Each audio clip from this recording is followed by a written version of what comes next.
Bom dia a todos, meu nome é Davi Levi, eu sou astrólogo védico e também psicanalista. Hoje eu vou continuar a série de vídeos sobre Lagnesha. O vídeo de hoje, a Lua como Lagnesha, ascendente em Câncer. Claro, Lagnesha, Lagna, pela astrologia védica, é ascendente. Lagnesha é o planeta que rege o ascendente. Qual é o planeta que rege o ascendente em Câncer? É a Lua. Qual é o planeta que rege o ascendente em Aquário? É Saturno. Qual é o planeta que rege o ascendente em Leão? É o Sol. Por quê? Só olhar o signo que está na sua casa 1, que é o teu ascendente, e qual é o planeta que rege esse signo. É simples. Então, para vocês, ascendente em Câncer, Lagnesha é a Lua. Mas antes de qualquer coisa, eu repito isso nos meus vídeos, porque de repente você que está chegando agora não acompanhou os outros, então é importante repetir, né? Porque é inédito para vocês, né, que estão chegando agora. Agora para os outros é um pouco repetitivo, mas vamos lá. Duas coisas, tá? São dois convites para vocês acompanharem os meus vídeos. Eu peço para vocês duas coisas. Primeiro, utilizem o sistema de casas signos inteiros. Esse sistema ele é utilizado pela astrologia védica, pela astrologia medieval e astrologia helenística. Não é qualquer coisa. Ele é um sistema que simplifica a vida de vocês. Não tem essa história de uma casa ser maior que a outra, signo interceptado, aquela coisa toda, papapá. Não tem isso. É simples. Todas as casas elas têm o mesmo tamanho. Todas as casas são 12 casas, 12 signos. Cada signo uma casa e ponto final. Se a sua casa 1, seu ascendente, ele é Câncer, a sua casa 2 é Leão e acabou. Tudo que tiver em Leão, tá 1 grau de Leão, tá 29 graus de Leão, não importa, é tudo casa 2. Mas e no meu caso, eu tenho ascendente em Câncer, mas eu tô com o planeta a 1 grau de Gêmeos. 1 grau de Gêmeos, meu amigo, casa 12. Não é isso? Cada signo, uma casa. Ascendente em Câncer, casa 1. Casa 7 vai ser Capricórnio, casa 8 vai ser Aquário e ponto final. Todos do mesmo tamanho, simplifica e seja feliz. Deixa um pouquinho de lado o sistema de casas que vocês estão acostumados, tá? Então, por favor, para acompanhar o meu vídeo, outra coisa. Utilizem o mapa de vocês calculado pelo zodíaco sideral. Eu tenho um tutorial no meu perfil do Instagram, @LeviCDavi. Lá eu mostro para vocês que vocês podem entrar no astro.com, eu mostro passo a passo. É de graça. Peguem aquele mapa. Então, toda vez que vocês quiserem me acompanhar nos vídeos, peguem esse mapa. É esse que eu preciso. Esse. Não é porque os resultados são diferentes. Aqui no Brasil, a maioria dos astrólogos utilizam o zodíaco tropical. É uma base de cálculo diferente. Não é nem pior nem melhor, mas é diferente. Então vai confundir vocês. Então toda vez aparecer um vídeo Davi Levi Astrólogo para vocês, notificação, já sabe, pega o mapinha calculado pelo zodíaco sideral e acompanha. Engraçado, o meu ascendente aqui é diferente do meu ascendente aqui. Esquece esse aqui, que é o zodíaco tropical, que vocês estão acostumados aqui. Eu estou oferecendo um outro panorama, não é nem pior nem melhor. Imagina que você mora no Rio de Janeiro, passa todo dia de manhã, olha o Cristo Redentor de um ângulo. Eu convido vocês a olharem o Cristo Redentor por um outro viés. Esse outro viés é o mesmo Cristo, mas esse outro panorama pode ser interessante para vocês terem um insight diferente. É isso. Sistema de pesos nos Estados Unidos não é Libra, aqui é aquilo. Não é o mesmo objeto, mas eles têm linguagem diferente. Então, deixa o zodíaco tropical, a astrologia que vocês estão acostumados de lado um pouquinho, tá? Ok? Bem, rapidamente, para vocês entenderem a diferença. Zodíaco tropical. O que interessa para o zodíaco tropical são as estações do ano. Estações do ano, relação Terra com Sol. Lembra disso? Aí você tem a distância num determinado estação do ano, a distância da Terra para o Sol, aí tem a inclinação, aí uma parte que fica mais iluminada, aquela coisa toda. Então, relação Terra-Sol, estação do ano. É isso que interessa para esse zodíaco tropical aqui. O que interessa para eles é isso. Claro, baseados pelo hemisfério norte, a gente tem o início do inverno, dia 21 de dezembro. Começa o período difícil, inverno, neve, né? Todo mundo mais embotado, aquela coisa toda e tudo mais. Quando chega... Olha o sol aparecendo, olha que bonito. Bem, quando chega dia 21 de março, para eles, acaba aquele período difícil e começa uma vida nova, a primavera, o equinócio da primavera, e uma vida nova se abre. O sol. Não é à toa que o sol se exalta no signo de Áries. E não é à toa que a Páscoa é nesse período, para o catolicismo romano. Lembre-se de alguns ícones da igreja, que aparece a figura de Jesus com um sol atrás. Um dia eu vou fazer um vídeo falando dessa relação do sol com Jesus.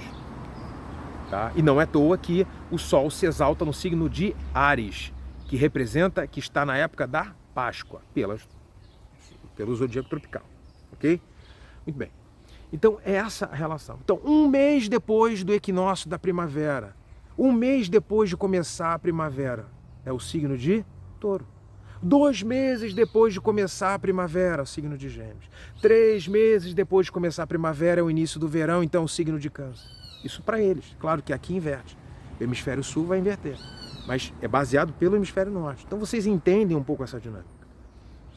E eles estão cagando e andando para a constelação. Não estou nem aí para isso.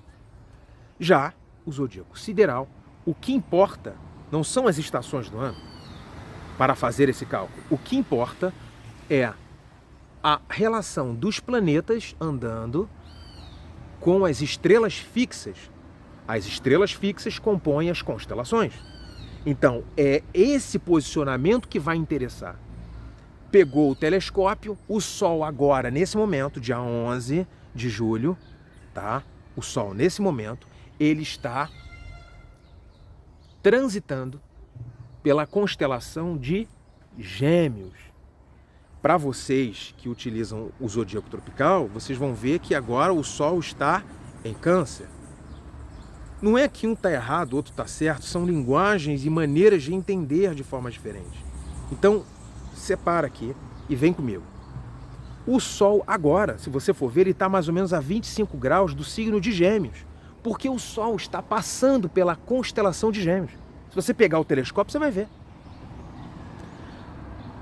Então, é claro que o céu, o cinturão zodiacal, o percurso aparente do Sol, porque não é o Sol que anda, é a Terra. Ok? A Terra que gira em torno do Sol. E parece que, é aparente, é o movimento aparente do Sol. Por quê? Imagina que você está dentro do metrô. Aí você está olhando para o lado de fora. Tá? O sujeito está lá comendo a pipoca. Aí você está olhando o sujeito comendo a pipoca. Quando o metrô, o trem, ele sai, aquele cara, ele está parado na estação. E você que está andando. Mas a impressão é aparente que parece que ele que está andando. E você está aqui parado. Essa sensação, por isso que a gente fala do movimento aparente do Sol. Que não é o Sol que anda, a gente está aqui na Terra. Então parece que é o Sol que está, não é o Sol, é nós aqui da Terra que estamos.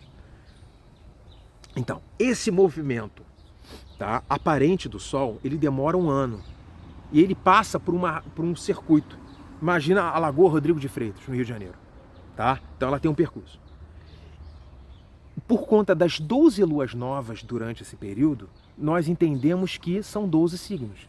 Então, divide em 12 partes iguais esse trajeto. Imagina que você pega a Lagoa Rodrigo de Freitas e separa em 12 partes desse trajeto da Lagoa Rodrigo de Freitas.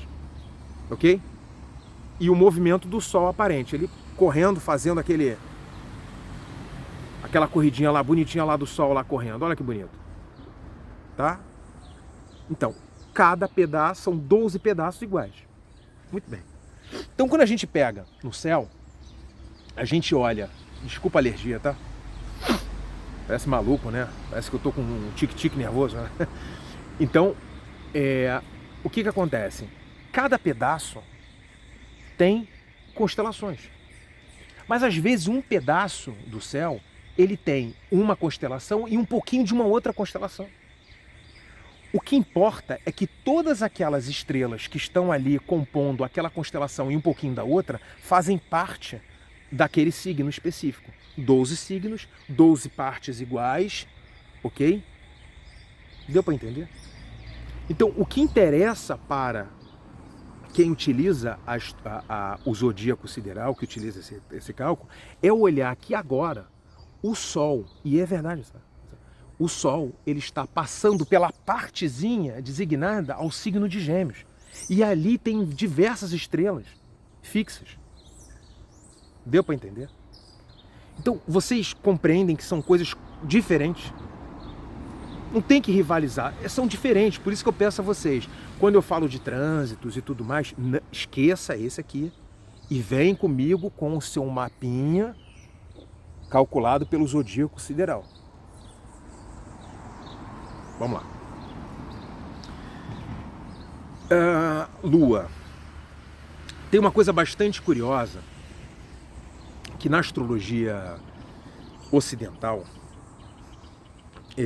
se perde um pouco a dimensão e o valor da Lua. A Lua é emocional, a Lua é flutuante, não sei o quê, aí fica uma coisa assim meio que... E se exalta demais a figura do Sol na astrologia ocidental. Vocês já pararam para pensar nisso? Tá. Mas quando você começa a estudar a astrologia védica, você percebe que o buraco é bem mais embaixo. A Lua é bastante importante.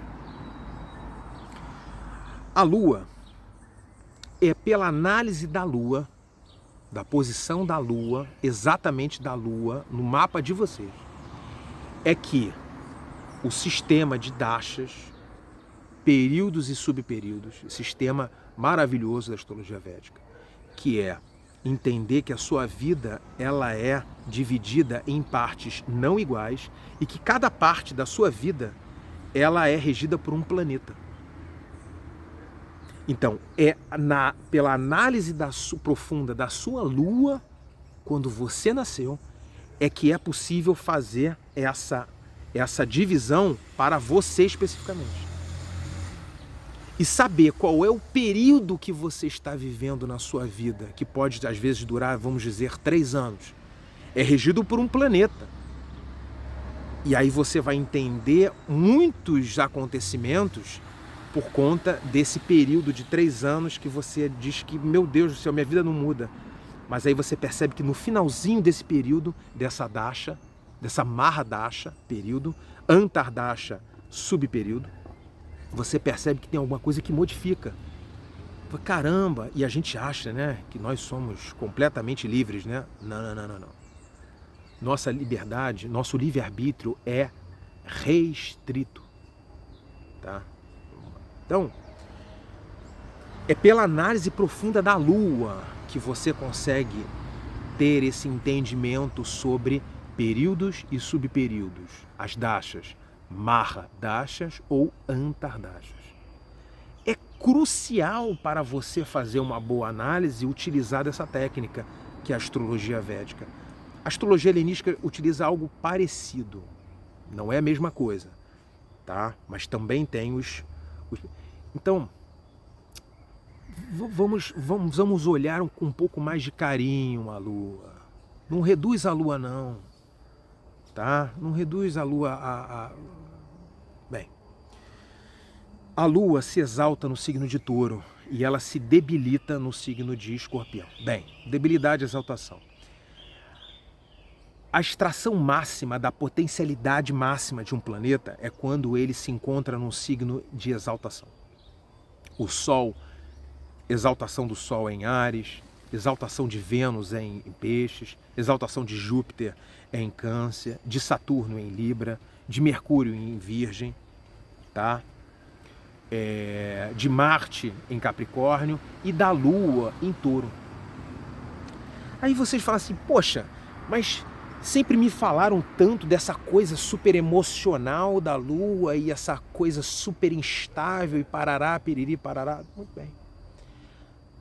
Para pensar, por que a Lua, podendo escolher qualquer signo de elemento água, peixes, câncer e escorpião, foi escolher logo o signo de touro para se exaltar. Nunca pararam para pensar nisso? O signo de touro é um signo de elemento terra e característica fixa. Olha só. Então, existe uma relação importante da Lua com certa fixidez, tá? E permanência das coisas. Lembre-se disso. Eu entendo a ideia de oscilação da Lua. A pessoa é de Lua. Mas lembre-se disso. A Lua se exalta num signo fixo de elemento terra.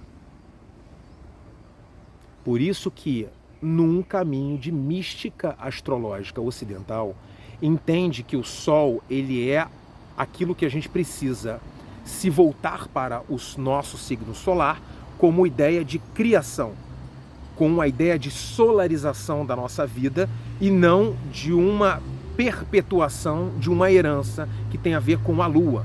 A Lua no sentido de enraizamento, a Lua no sentido de memória, no sentido de passado, a Lua no sentido de enrijecimento. Isso é uma leitura, tá? Isso é uma leitura, eu estou dizendo para vocês. E o Sol no sentido de criação, de uma invenção. Claro que eles partem da ideia de que o sujeito ele tem muito mais liberdade do que pela astrologia védica, que eu corroboro com essa ideia de que nós temos um livre-arbítrio restrito. Mas eu entendo essa mística. Por isso que se dá tanto valor ao signo solar. Porque é a representação da direção da criação de uma vida para que a gente possa, então, fazer algo completamente novo. Por isso que, muitas vezes, o astrólogo ocidental passa pano para tudo e acha que não tem tantas... que tudo você pode ter, ou pelo menos quase tudo, você pode ter uma possibilidade de mudar. Na astrologia védica, e eu compreendo isso, eu também, eu corroboro com essa ideia de que não é tanta liberdade assim, não. 7 notas musicais. Não são 8, não são 9, não são 10. Agora, com 7 você pode fazer músicas maravilhosas. Mas desculpa, amiguinho, 7 notas musicais. Ah, mas eu queria 12. Não, são 7. Durma com isso. Então, enfim, são maneiras diferentes de entender. Eu tô colocando para vocês e passando aquilo que eu entendo, aquilo que eu acredito, aquilo que eu... Tá? Eu acho que a gente tem volto a dizer, um livre-arbítrio restrito. Tá? Então, o que eu estou trazendo para vocês, voltando para a história da Lua, é que a Lua ela escolheu um signo fixo e de elemento terra. E por que a Lua se debilita em Escorpião, que é, inclusive, um signo de elemento... Olha aí, ó. Olha o barulho da Conlua aqui. Vamos dormir com esse barulho? Vamos embora. Então, nós temos a debilitação da Lua no signo de Escorpião. Poxa, mas ele é de água, mas a Lua não é tão sentimental assim? Olha aí. Porque o Escorpião ele representa exatamente os órgãos excretores, os cortes, a finitude da vida. O signo, quem tem signo forte de Escorpião no mapa está numa relação íntima com o desprendimento no sentido de descarte das coisas, com a finitude, com a morte. A finitude das coisas. O mistério da vida que traz pra gente esse flerte com a morte, com o fim das coisas. Né?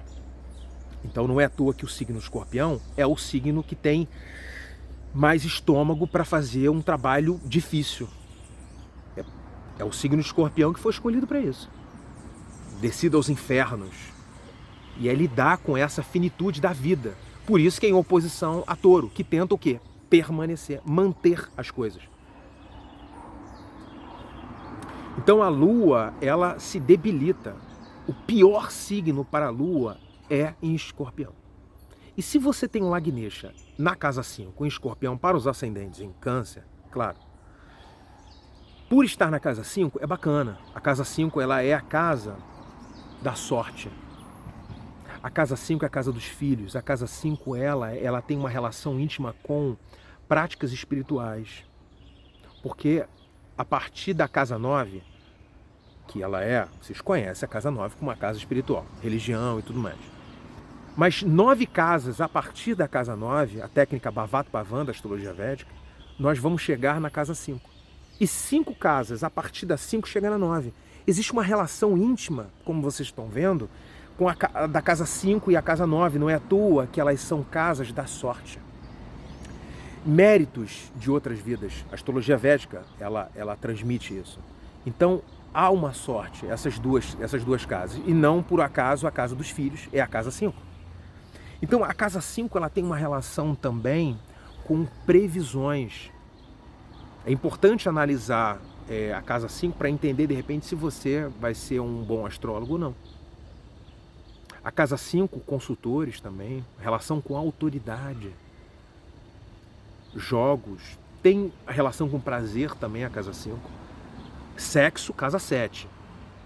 Ali, relação com prazer, casa 8 com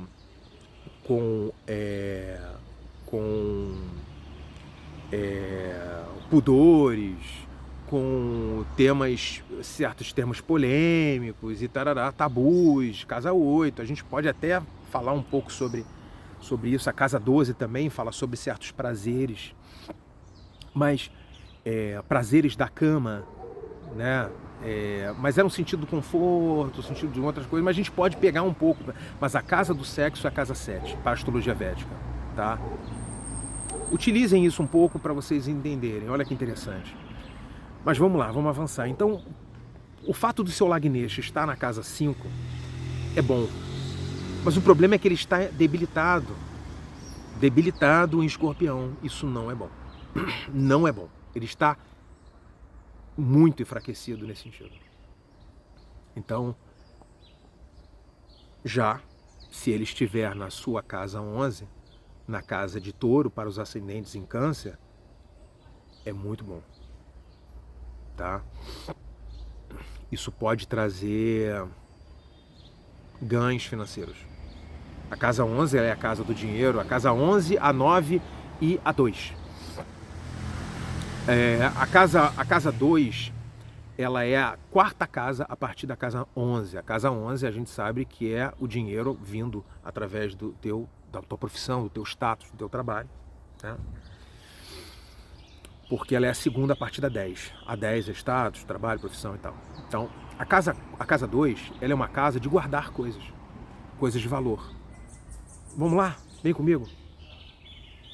Casa 11, ganhos. Quantas casas a gente conta até chegar na 2? 4. Casa 11, uma casa. Que a gente sempre conta a mesma casa. Casa 11, uma casa.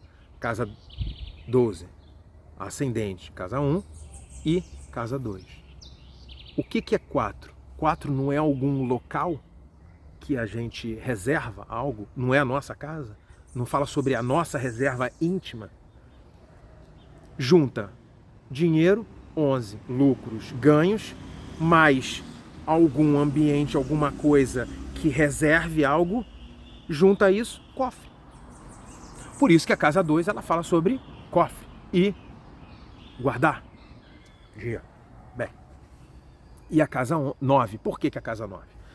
Se você contar 11 casas a partir da casa 11, você chega onde? Na 9. Então, a casa 9, ela é 11 casas a partir da 11, e a 11 é ganhos. Então, olha como é que a casa 9 fala sobre fortuna também. Isso na astrologia ocidental não se fala muito, né? Mas na astrologia védica é muito claro. É uma casa altamente... A casa 9 é altamente auspiciosa. Altamente. Tá? Então, se você, por exemplo, ascendente leão, só uma observação, se você é ascendente leão e você tem o teu sol, o teu Lagnesha em Áries, na casa 9, isso é muito bom. Muito bom. O sol em exaltação na casa 9. Então, voltando aqui, hoje eu tô puxando vários pontinhos, né? Hoje tá, mas não me perco não. Então, com relação à casa 11, é uma casa Upachaya, é uma casa que fica boa com o tempo, lembra que eu falei para vocês, tá? Então a lua exaltada, se tiver lá, ótimo, porque a lua em exaltação, ela já é maravilhosa. Independente de qualquer coisa, você tem uma lua exaltada, ela tem uma força, tá? Isso é um condicionador para você conseguir vivenciar potencialidade do seu mapa, sabia? Ter um sol bom e uma lua boa, isso te ajuda. Ter uma lua luminosa, uma lua cheia, uma lua crescente, né? Na parte é importante, tá? Ao passo que uma lua minguante, ou uma lua escura, uma lua nova, enfraquece. Então a análise da lua é muito importante nesse sentido também. Se você nasceu com a lua cheia, isso já é um ponto positivo, é um vetor positivo. E se ela estiver em exaltação, imagina uma lua cheia em exaltação, tudo isso vai somando e vai trazendo força para você na tua vida, tá? Então, as casas, se o teu Lagnesh estiver numa casa angular chamada de Kendra na astrologia védica ou Kentron na astrologia helenística, e não é à toa, né, que são parecidos os nomes, né? Bem, isso é para outro vídeo. Então é importante, é legal, é positivo. As casas pode até dar com outros fatores certa notoriedade. A casa 1, a casa 4, a casa 7 e a casa 10 são as casas angulares. Então você tem uma lua ou você tem um sol na casa, em uma dessas casas, é interessante. Muitas vezes pessoas públicas com uma certa notoriedade. Claro que são outros vetores que a gente tem que somar, mas isso é um indicativo interessante. É um indicativo interessante sobre isso. O Stallone tinha na Júpiter e a Lua em conjunção na 10. Tinha não, tem, né? Tá vivo, né? Mas enfim. Então é interessante isso. Agora, se tiver numa casa do Stana, numa casa 6, casa 8 e casa 12, não é muito interessante. Não é legal. Não é legal, tá? Então, é um panorama para vocês, tá? Próximo vídeo eu vou falar do ascendente em Leão, Lagnesh, o Sol. Então é isso, tá? Tem muitas coisas para estudar, para vocês trabalharem, eu vou trazendo aqui para vocês. Eu trago um en passant, tá? Pontos importantes para vocês, tá? Mas não dá para falar de todas as casas, com todas as coisas, né? É só uma parte, tá? Ok, é isso. Um abraço.